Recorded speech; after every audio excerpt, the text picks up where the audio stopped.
sio kwa ubaya. Nitafutieni interview ambazo Dudubaya anasifia. Nitafutieni tu interview ambazo Dudubaya anasifia. Na ukitaka kujua kama Dudubaya ana tatizo, nataka nikukumbusheni. Kumbukeni kipindi ambacho yeye Dudubaya alikuwa yuko pamoja na Wasafi. Kumbukeni kipindi ambacho Dudubaya alikuwa anafanya kazi na Wasafi. Kipindi kile amekuja na ile Konki Master. Mnakumbuka? Aliwahi kuisemea vibaya Wasafi. Aliwahi kumsemea mabaya Diamond. Lakini wewe jiulize, kwa nini saizi anamsemea mabaya Diamond pamoja na Wasafi? Ni kwa sababu ule ugali aliyokuwa anaupata haupati, saizi anapata mtu mwingine.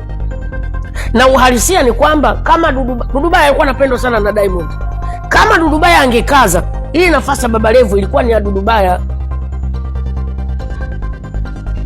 Lakini aliharibu yeye mwenyewe kwa pombe, kulewa mpaka analala kwenye mabaa, nidhamu, ulopokaji. Dudubaya hana nidhamu kwa kifupi.